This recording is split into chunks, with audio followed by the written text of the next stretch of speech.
Usually, before I go shaking my tits for the press, I like to go see how the professionals do it.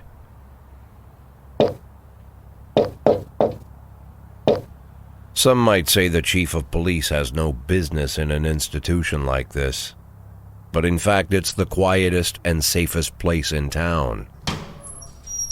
You won't run into any reporters, nobody gets into any fights, nobody drinks too much, nobody even raises their voice. The place is owned by an elderly gentleman who knows how to keep things under control. That's why I never invite my friends here. I wanted to make an exception for my 60th birthday, but most of my colleagues are young enough to be my sons, and they'd rather just hire prostitutes.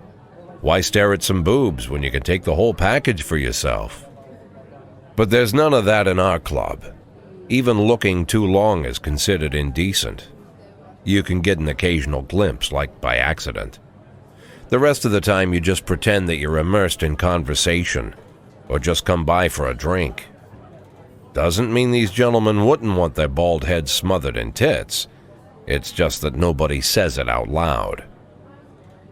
My younger colleagues might call it hypocrisy, but I call it the good old-fashioned manners. Good manners and leave the rest unsaid. She agrees to unbutton her blouse, and we agree not to pay too much attention. The girls are on a quiet prowl, too. They're looking for a way out of their cramped rooms. Maybe make friends with some wealthy patron with a pacemaker and dentures. Everybody wants something. But we have to control ourselves, or we'll all turn into libertines and prostitutes. Hell, if there weren't any rules, I'd be belching and farting, jumping up on the table, arms held high, yelling, "Shake it, baby!"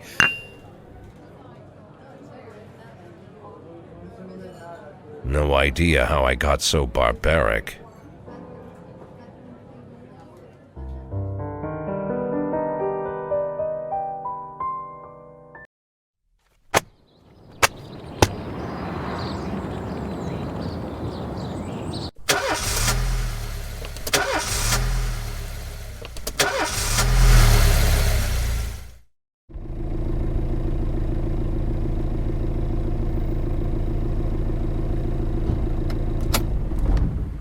When I was a kid, my father sometimes told me at bedtime that if I closed my eyes and didn't open them for a long time, all the demons would blow away. Yesterday I turned 60, but I still take his advice. Not because I'm sentimental or want to keep the memory of my father alive. I just can't think of a better solution. To get away from all the demons that haunt Freeburg, I'd need to wear a blindfold 24/7. Plus, it's a good idea to act blind when talking to reporters. At least that's what my colleagues say. They're afraid of press conferences. But for me, it's more like a confessional. No matter what lies you tell, you're privately thinking the honest answers. It helps me remember who I am. The fact that I'll be reading all about it in the papers tomorrow is a small price to pay. Call it penance for the preacher.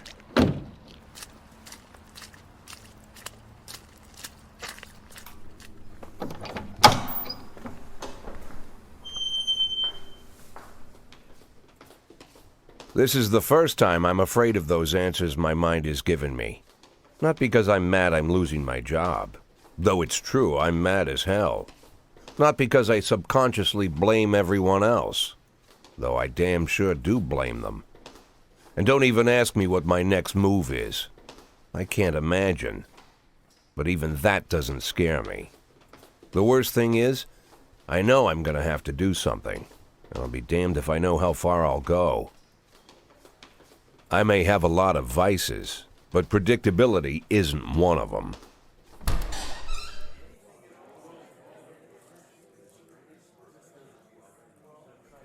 I learned a long time ago how to drive away the swarming demons. But what do you do when they're trying to rip your soul from your skin? Shutting my eyes tight as I can. The best solution remains the same: play blind. I just hope the reporters think I was blinded by the camera flash.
How's the back today, Mr. Boyd? Same as usual. How did the press conference go? You can read about it in the newspapers tomorrow. Don't let anyone in. Even Mr. Kendrick? Especially Mr. Kendrick.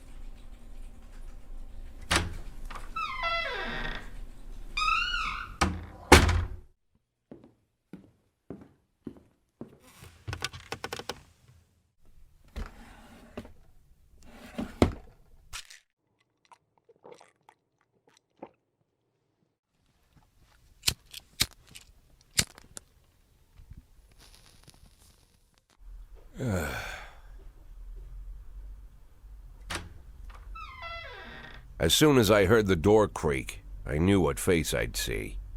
When I tell Emma not to let anyone in, there's only one man it could be. Rude, arrogant, no warning.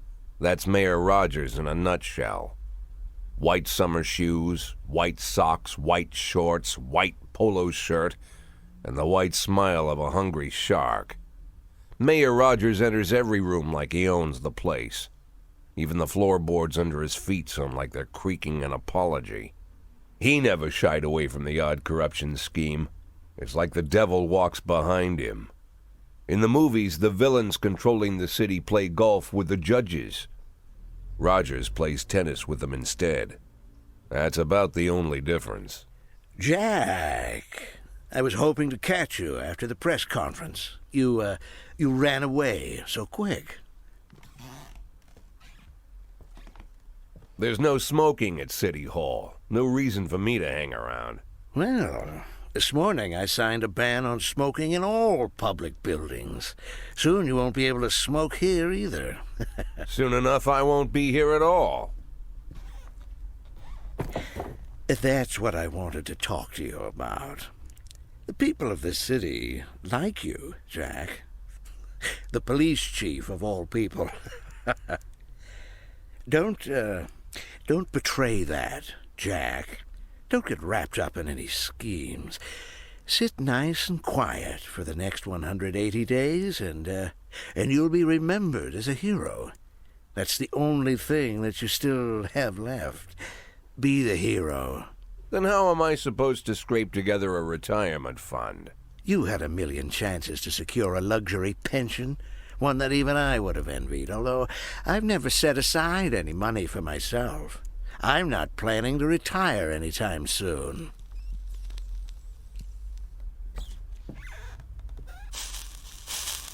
"180 days of quiet, Jack. That's all I need. I don't have any problems with you, and you won't have any problems with me. I have a new assistant, Troy Starr. If you have something to tell me, call him. But try not to bother him. He's a busy man." I'll do my best. "And quit smoking at the office. One of my friends will be using it soon."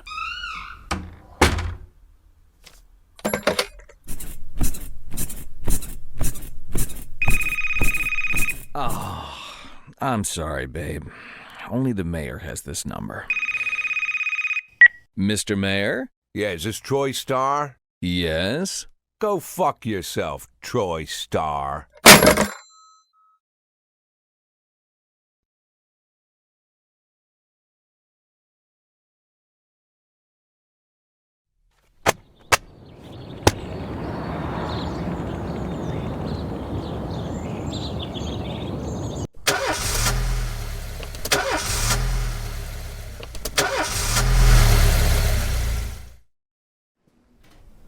Cops don't use the police station cafeteria anymore.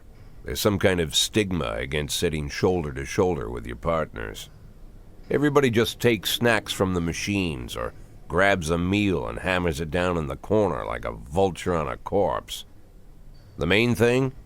Don't look into anyone's eyes. Could be construed as an invitation to sit together. The only people eating here are ghosts.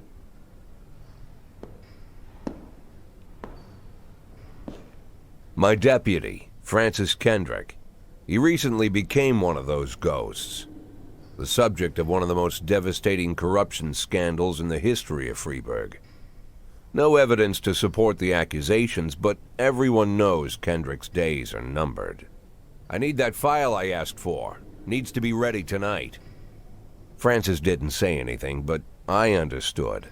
Ghosts aren't supposed to talk.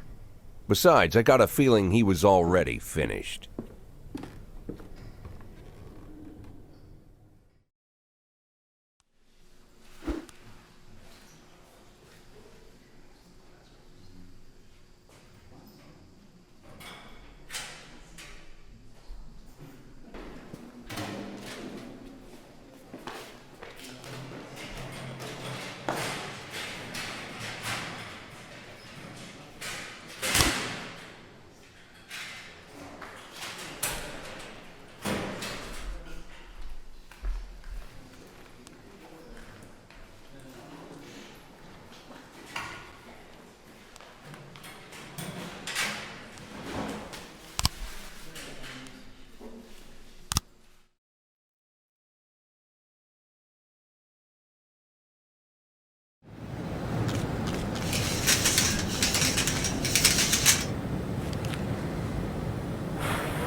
Used to be, when I asked Kendrick to stay late at the office, he liked to grumble and crack wise. Nowadays, he doesn't have the strength for it. Slumped shoulders, blank stare, wrinkled skin. The past few weeks, I don't hardly recognize my old friend. In his younger years, he reminded me of a gallant royal officer in an old Kipling story. Kendrick isn't just crumbling under the weight of the public pressure, but from the shame of it all. Internal Affairs raided the library he inherited from his grandfather, hoping they'd find buckets of cash stashed in the pages. Heard about the look on his face, the fearless policeman standing helpless in horror. I've known Francis for 30 years. The past 20 years he's played loose with the law. And I know that at a certain point every stolen dollar brings more misery than anything else. Probably sounds crazy, but I sympathize with the guy. What can I do? Your friends are your friends, and these are the waters we swim in. Called all of the people on that list today. Now they know you're in business, so you could get a call from any of them. You don't need to worry about any of them. I've cleared them all. And what kind of business are we talking here? It's nothing too serious, just like you asked. Should be just a few small favors. Payments will vary depending on the situation and who you're dealing with. How much are you looking to earn? $500,000. $500,000? Why not a whole million? Because everybody wants to take $1 million. Figured I'd try something different. $500,000 in 180 days? Well, you could earn it all above board if you netted all the big fish and hit all your bonuses. Never knew you for a fisherman. Well, you never got into my business, and I'm not trying to get into yours. But be careful about bringing in any other cops. Sooner or later, they'll put the finger on you. And one more thing, Jack. I remember what you said, but I should probably add one more name to that list. Christopher Sand. Sand. Christopher G. Sand. Everyone knows the name, but few could tell you who he is. The old man stays away from the spotlight. Always wears old-fashioned jeans and knitted sweaters. Gives to charity. Rarely attends social events. An avid hunter, I hear. Even dabbles in poetry. You'd never guess he's the head of the oldest and most powerful gang in the city. Goes back as far as his great-grandfather. And Sand is strict about following the old rules. He rarely involves himself in commonplace murders and robberies. Hardly needs to intimidate anyone to get his point across. The people who work for him each have their sphere. They provide protection where needed, even work with the authorities when they want to make a deal. Meanwhile, Sand pulls the strings without getting his hands dirty. People sometimes mistake his quiet approach. A couple years ago, an arms dealer decided to expand its business without asking permission, and his whole family paid the price. In 4 weeks, Sand killed 31 people. Old men, women, even a few teenagers. And Sand's people made sure every paper reported it. Frank, I don't want to hear you say that name again. Jack, please, listen to me. I'm in with these guys. We agreed, Frank. That's not the kind of business I'm into. I don't go there. Never have, never will.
Float like a butterfly, sting like a bee.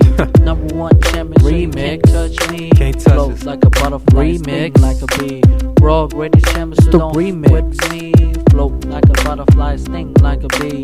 Number one champion, so you can't touch me. It's production. Float like a butterfly, sting like a bee. Can't touch Raw us. greatest champion, so don't with me.